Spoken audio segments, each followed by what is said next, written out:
you comfortable, Bates? Fairly. Look for you. How's that? Is that better?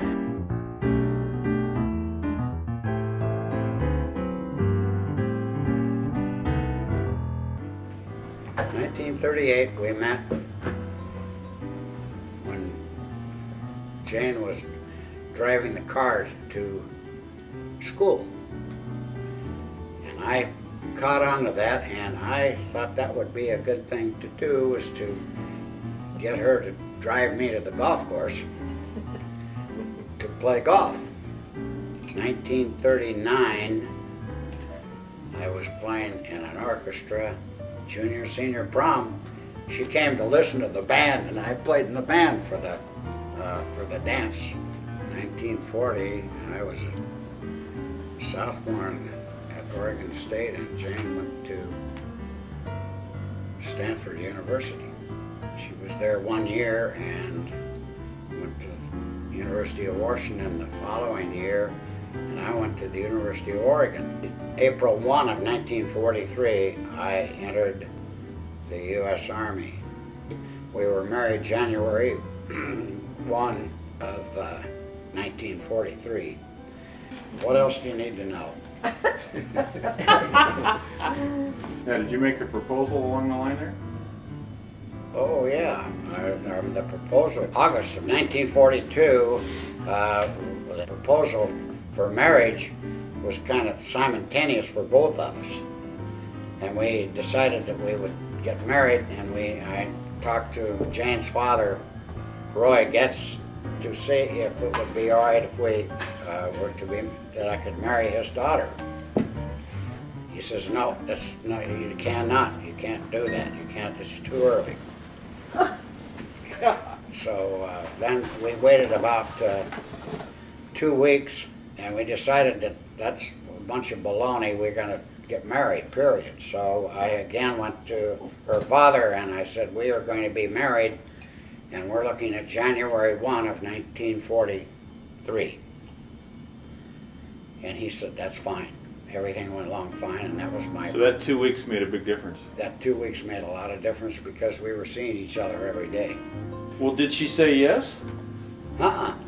She didn't say yes, she just knew we were going to get married. She didn't say yes or no, we just knew we were going to do it. We had discussed it quite a bit. Mom, he never proposed? Yes, he did, but he forgot one thing.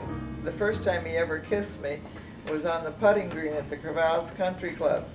We were out at a party, and I was so flustered and I didn't know what to say, and the only thing I did, I looked up and I said, oh, the moon's just gorgeous tonight. And he said, it is? And then that's when he said, I think it's time that we have to think about marriage. And I said, I think so too. After the first kiss? Mm-hmm. It was a good kiss. Apparently so. So that was it. There you go. January 1 of 1943. And then I left for Salt Lake City for entrance to my Army stint, shipped to Sacramento, where I took my 1 month of basic training, then became an instructor in The Signal Signal Corps. Sacramento, 3 months after he was inducted into the service, which was 1943, and I found an apartment, 1 bedroom, on the second floor of a nice apartment house right near the Capitol in Sacramento. $45 a month was the total rent. And when we arrived, we had come from the Willamette Valley in Oregon, which was very temperate, and it was terribly hot in Sacramento. The wind never stopped blowing, and it was usually in the hundreds from about May through September. It was very difficult to adjust to it. It was so hard to sleep. Because of the tremendous heat at night in the apartment, Ben and I would get up several times during the night, put the sheets under the shower, wring them out, put them on the bed soaking wet, opened all the windows, and the wind was always blowing, cooled us down, and we'd do that about 3 times a night in order to sleep. There was no air conditioning. Then we had our first Thanksgiving at that apartment, and I had never cooked a turkey, so I wrote to my mother and asked her to be very specific of how you prepare a turkey. She told me. Ben went out to buy the turkey for us, and we invited 2 other couples in this tiny apartment to have Thanksgiving dinner with us. And when Ben came home, he was holding the turkey by the neck, feathers, guts, the whole thing. And I said, well, Mother didn't say what you were supposed to do. And he said, oh, that's not a problem. He said, my mother always took a little piece of newspaper and lighted it, and that burned all the feathers off. Well, we later found out that was the pin feathers after you'd taken all the feathers out. Well, we lighted the newspaper, caught the kitchen curtains on fire, and we called the Sacramento Fire Department. However, we put the fire out before the fire department arrived. The turkey was just absolutely horrible, and for weeks after that, Ben and his buddies called me Blood and Guts Patton. We were there for 18 months, had lots of fun in the apartment. We had a victory garden. Unfortunately, Ben was shipped overseas before the harvest came along. And after our stint, the 1.5 years in Sacramento, Ben went off to war overseas, and I went back to Oregon to be with my family. You want to do this part? You go ahead. You're doing fine. All right. Well, our firstborn child was a little boy, born on the 4th of February 1948 at the Corvallis Hospital. Our house had just been finished. We had just moved in on 35th Street. And when I came home from the hospital, there was a big sign said, "It's a boy."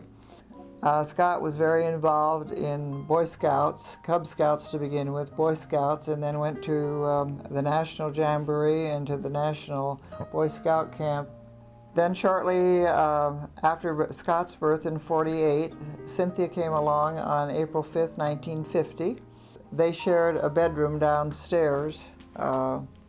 We only had 2 bedrooms at that time.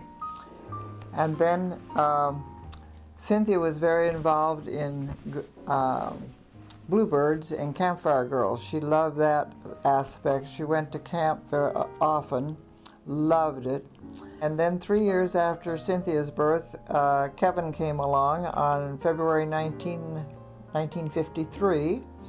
She was a tiny, tiny baby. She was born, I had had a lot of problems carrying her. She was only a little over 4 pounds when she was born.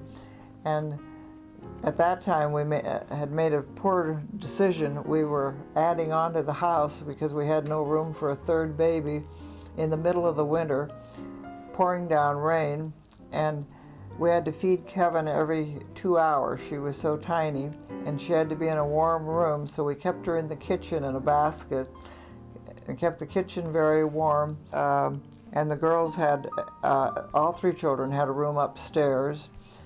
Kevin didn't like Bluebirds. I think she went to one meeting and she came home and I said, "Did you have a good time, Kevin?" "No," she said, "it was terrible." And she said, "I thought the leader didn't know what she was doing. She was pretty dumb." So she said, "I don't want to go back again." And she didn't. Then Kevin became very interested at a young age in teaching. She always wanted to play school. So we set up little old-fashioned school desks in the basement. We had a flag, we had a blackboard, and she would beg all the neighbor kids to come and be the students, and she'd be the teacher. And it was a lifelong love that Kevin has. She loves to teach and be with children.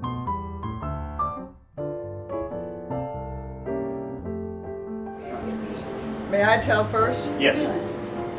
The first one that I remember that was the most fun is we all went to Hawaii, and there were no jet planes.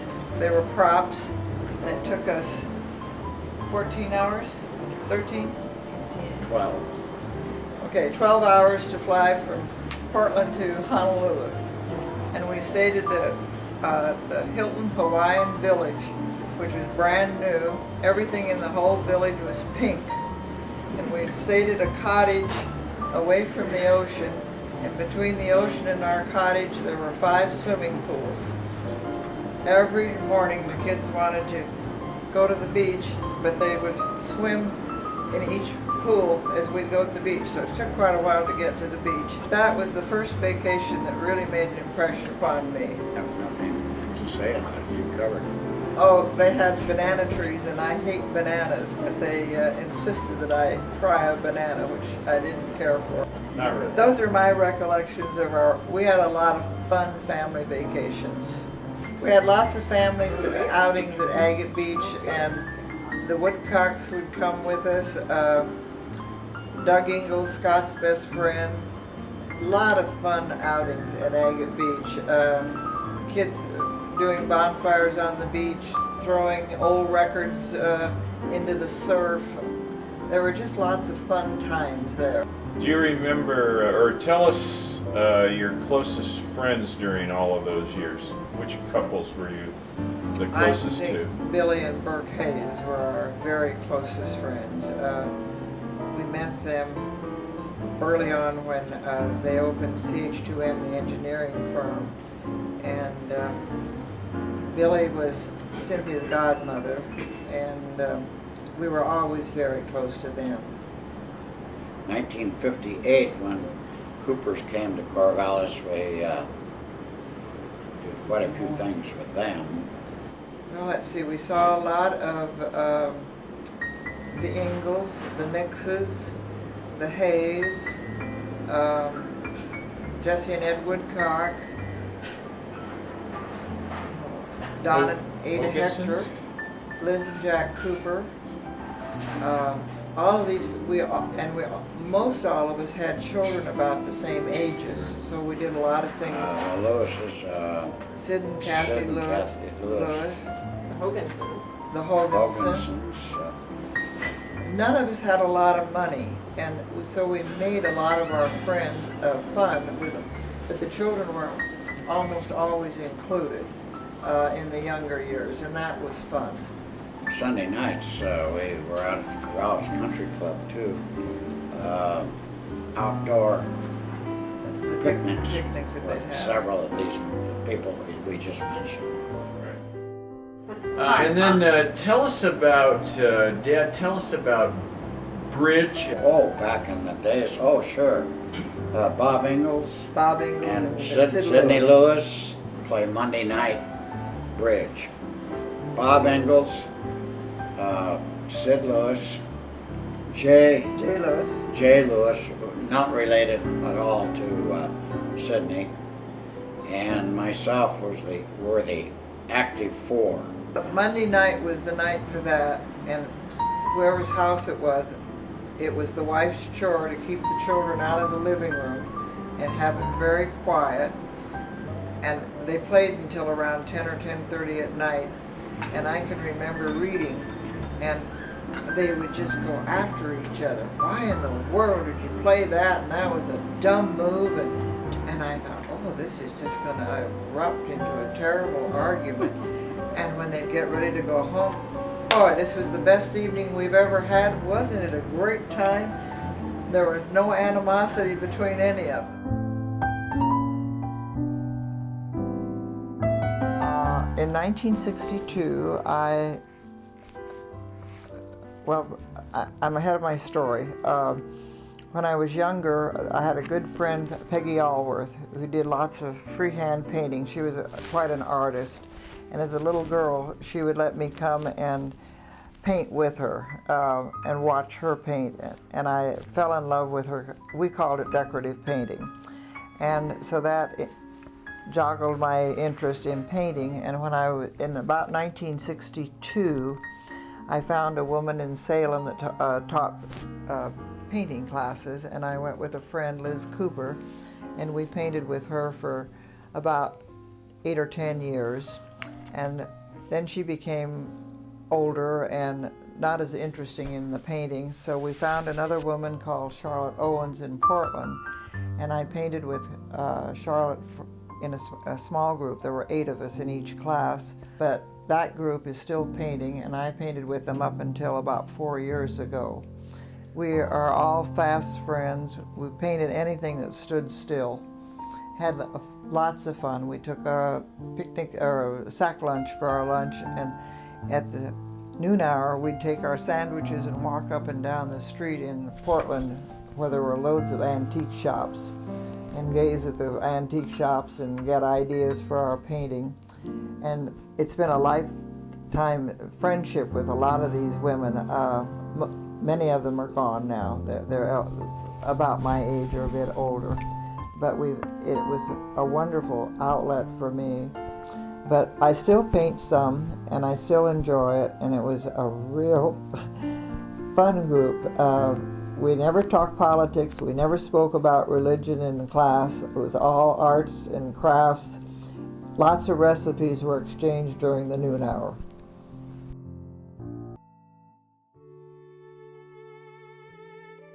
When I became 12 years of age, we had a band, an orchestra of 5 pieces. My mother played the piano, my father played the clarinet, my sister played the violin, my brother played the saxophone, and I played the cornet. And we'd play Sunday nights at the Methodist Church, and one week and the next week we'd go south of town to another church, and we'd play there on Sunday evenings.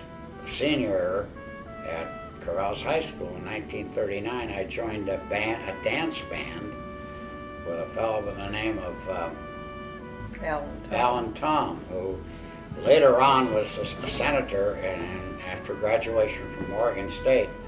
Then I went to Oregon and played in a dance band in Oregon when I was a junior in college. And when I came back as a senior at Oregon State, I played with a dance band. A fellow by the name of Tub Brown had the band. And both Cease and I played in that orchestra at the time, playing for different dances at Oregon State and all over the state of Oregon. Really put myself through college. When I was a senior in high school, I competed against Doc Severson in Seattle, which was a national contest, and there were 16 players. And Jane will tell you what happened there.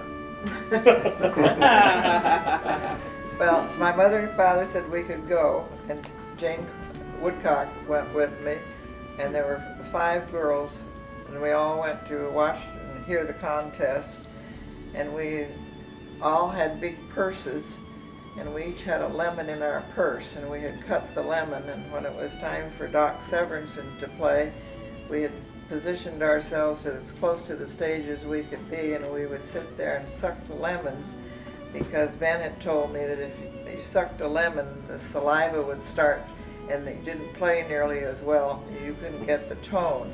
So we were all hoping that we could upset Mr. Severinsen, but it didn't bother him a bit. He won first and Ben won second.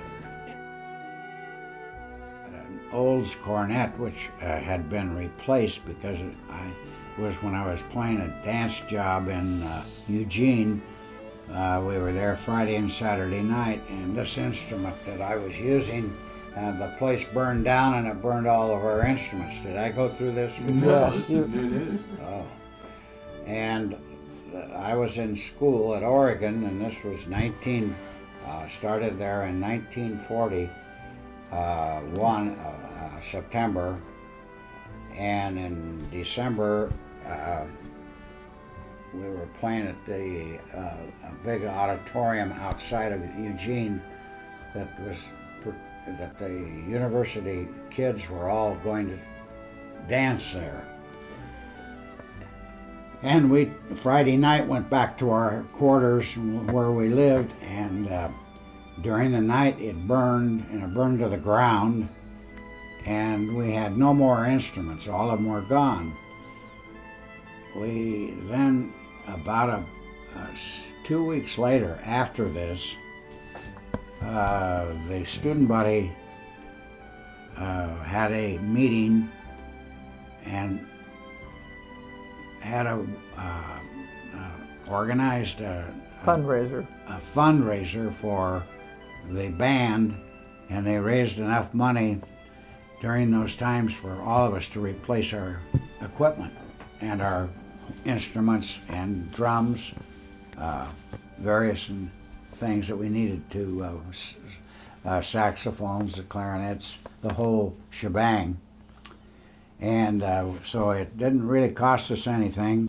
My instrument originally, when I purchased it, or it was purchased for me in 1926, 5 years, I was 5 years old, cost $15.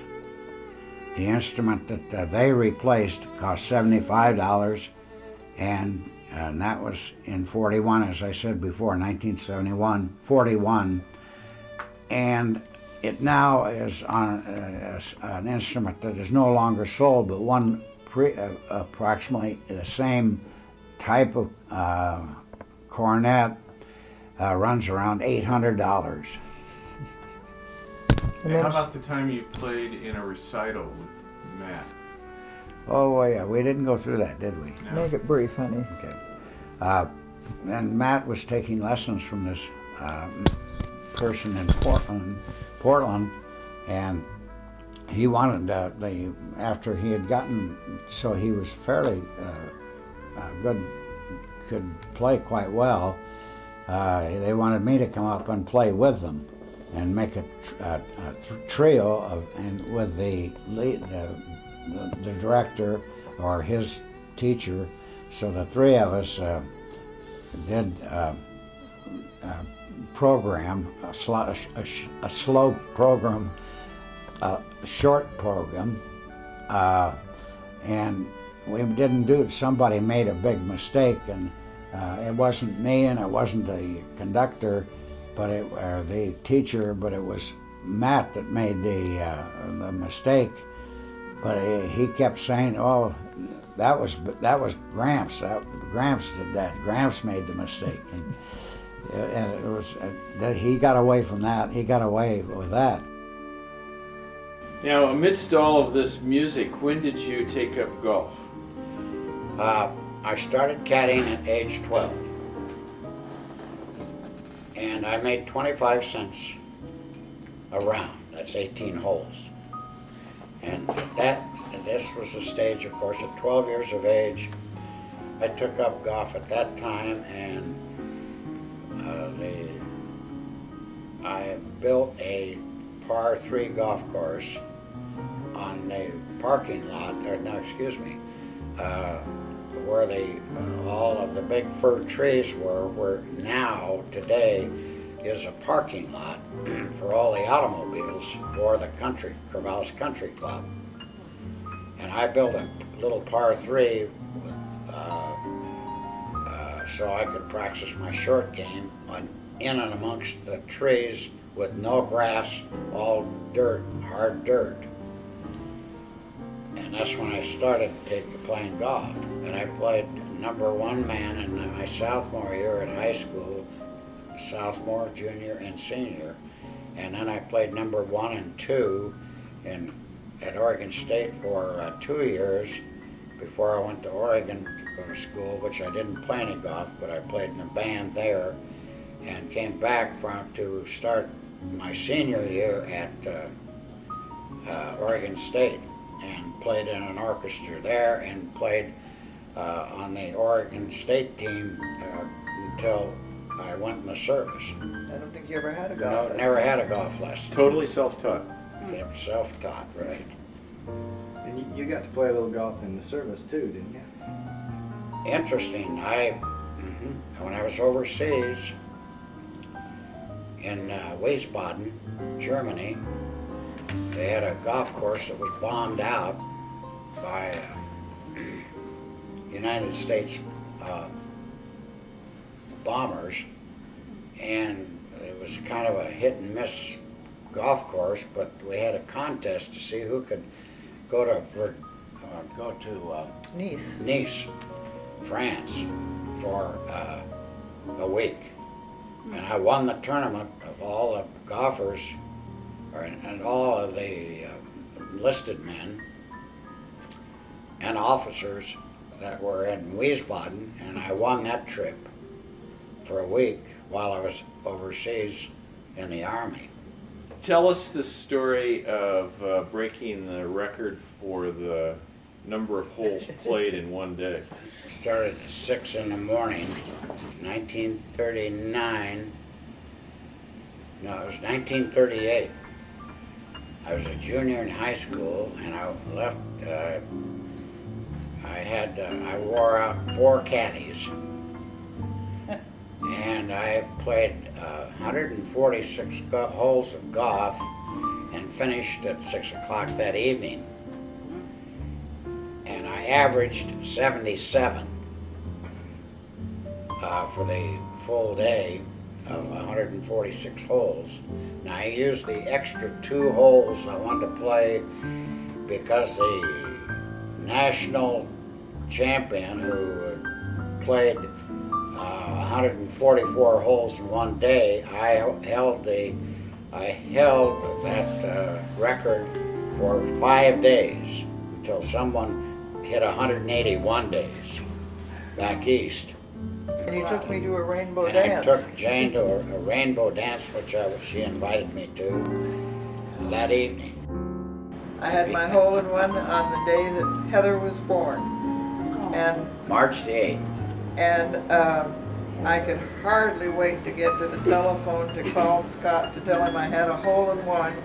And as we were walking in the house, the phone was ringing, and it was Scott, and he said, "I called to tell you we have a baby girl, and we named her Heather Jane." No. And he went on about what color her hair was, how much she weighed, and finally we got all through that, and Scott said, "Well, what's new with you?" And I said, "Well, I did have a hole-in-one today."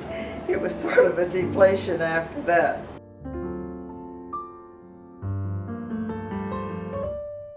Tell us about the cars you owned, That I owned, that you both owned through the years. 1944. and then Sedan. we replaced that with the Mercury to get the new tires in Sacramento, 1942. and then Mercury Coupe. the convertibles we started buying. Yeah. I've seen a picture of a 58 1954. And we had 3 convertibles in a row, I think. 54, 57, and 60. So those are the numbers of cars. No, that isn't. Not, Well, we had quite a few cars. Which countries have been your favorite where you've traveled? I loved the Austrian countries, Switzerland, Austria, Belgium.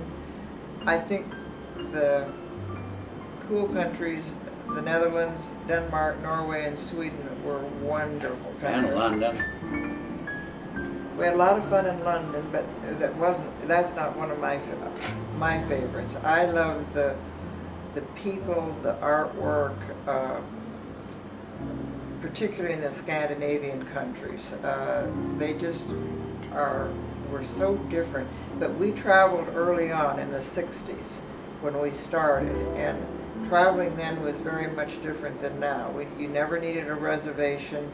We just would go from one spot to the next, and by word of mouth, we'd make a reservation ahead of time. And now it's so crowded, and it was very reasonable to travel in those days. But one time coming home on a plane just for fun, we had a book, a travel book, and we were looking at the index, and at that time we counted up that we had been to 72 different countries and islands. Wow. We have never been on the African continent. We have only been to Colombia, South America, and Venezuela. Those are the only And countries. Europe. But we were in Australia, New Zealand, Europe.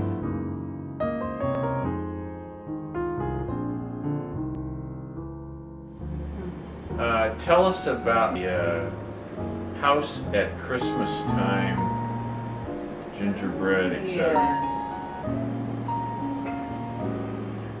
Go ahead.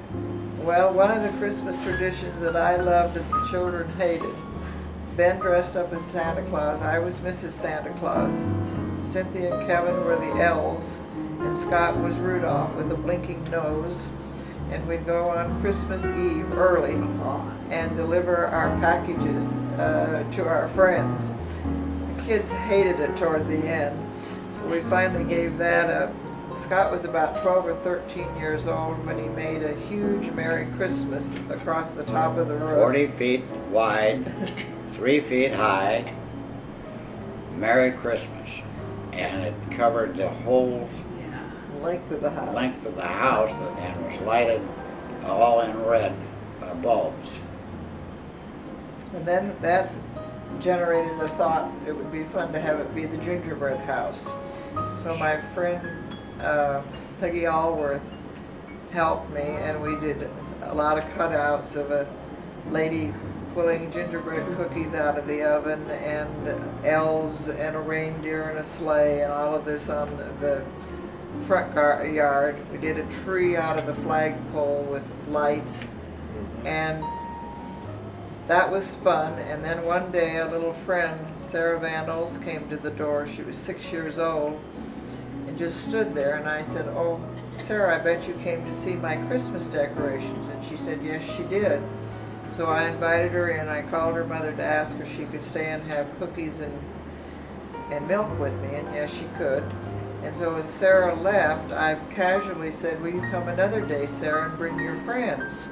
Well, the next day when Harding School was out, I could hear the school bell ring, and there must have been 25 children, and Sarah standing at the front door, and some little wag, the little boy, oh, he was darling. He said, I said, "Would you children like a cookie?" And this little kid said, "Sarah said she'd give us a cookie if we'd come." So that generated my thought of making gingerbread cookies, and I made, toward the end, about 1,200 gingerbread. She's wrong. She made 1,500.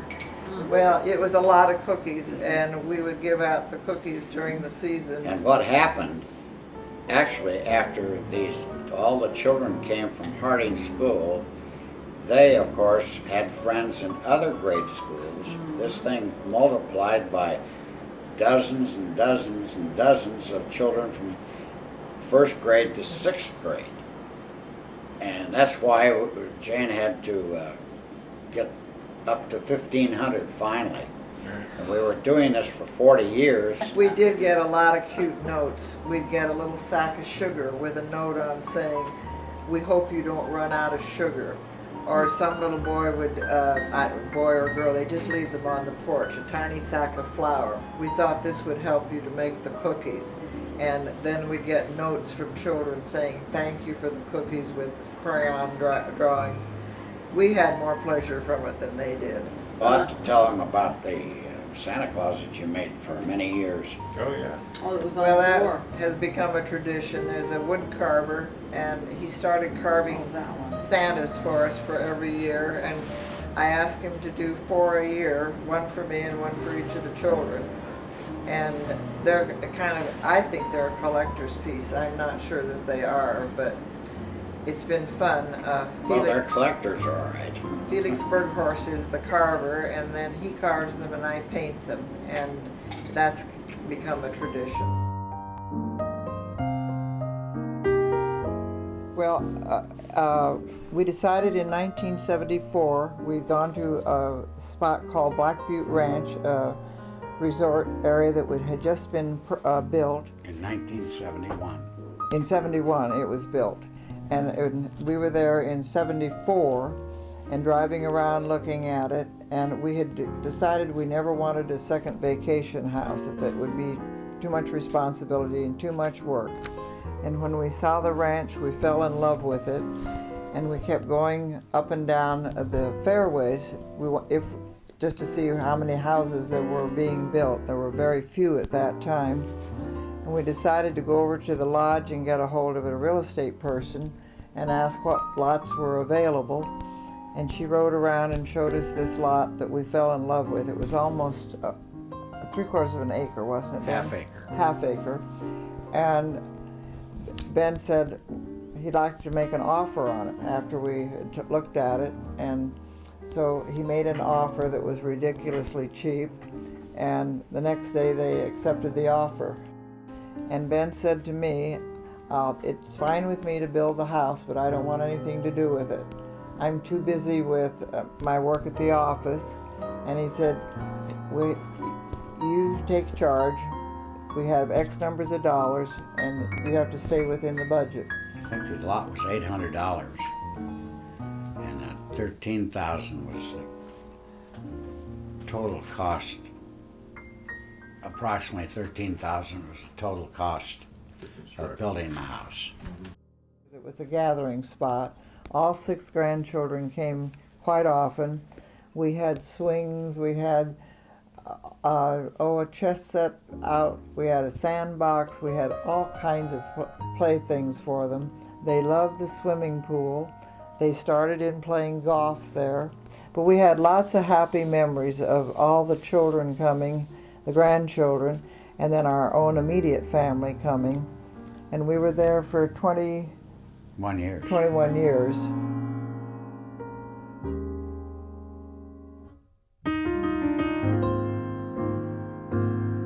That I remembered the most, that everything was always safe. We never locked our house. We never locked a car. My parents would let us play outside until it was dark, or sometimes after dark with all the neighbor children in the summertime. And there was never a feeling of ever being threatened by anything. We rode our bicycles everywhere. We skated all the time at the MU because the sidewalks were all new and they were wonderful to skate on. And it was a feeling that you knew everyone in your neighborhood and everybody helped one another. But it was after Depression years too, and people were helping each other to survive. That was one of my fondest memories of growing up in Corvallis, that you always felt this safe feeling and that everyone was your friend. What was the population then of Corvallis? Oh, about 7,000, would you say, Ben? At the maximum. Yeah, not much more than that. Well, the thing I probably remember the most was the bad years, Depression years of 1929 through 1939. About 10 years of the Depression, but not totally, because my father had to give up the music store in 1925 because nobody was buying musical instruments at that time because of the Depression. And he went to work for a sawmill, and he worked there for 25 cents an hour, commencing 1931. And my mother went to work at Oregon State University cleaning some of the buildings at 25 cents an hour. And finally, when he got into the real estate business in 1930, let's see, it was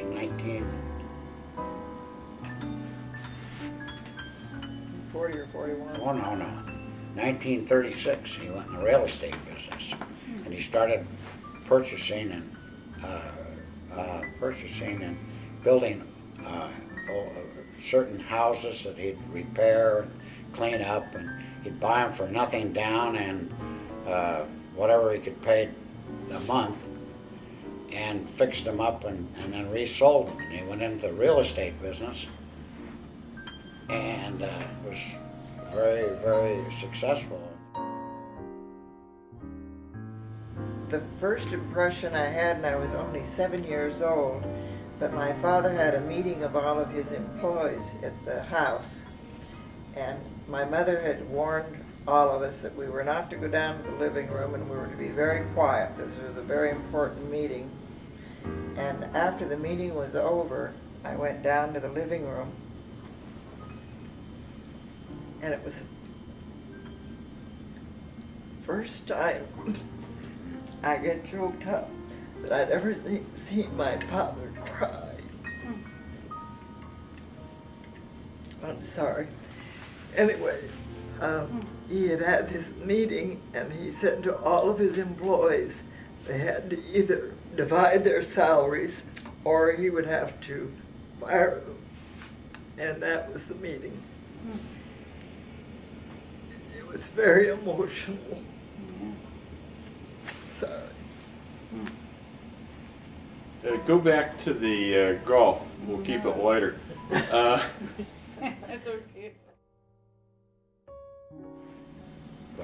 And what do you remember of your parents? Well, I just remember Dad having the hard time with the Ford Motor Company.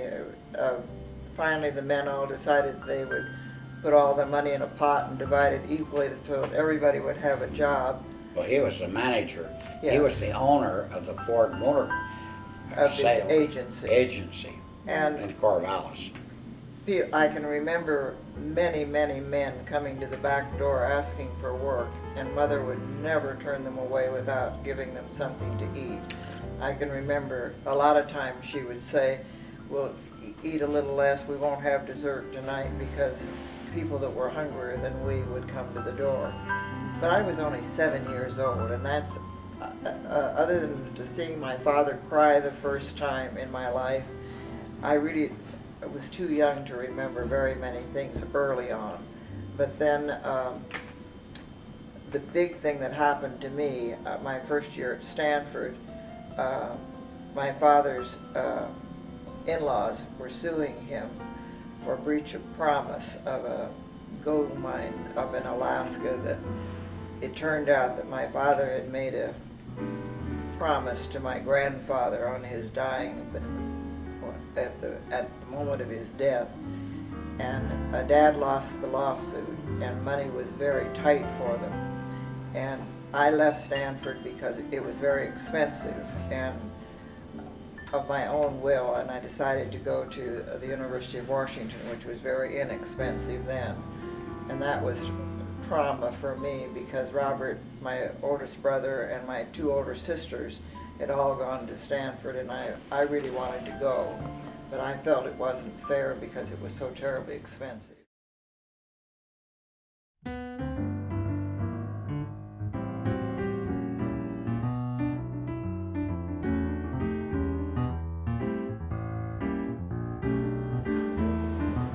Tell us a little bit about golf as a couple. Boy. You go ahead and start in and tell it, because we've been a lot of places playing golf. Well, it was one of the nice perks. We both loved playing golf together. It was a happy relationship to have something that we both loved to do. And I think every marriage needs that, something that two individuals enjoy together.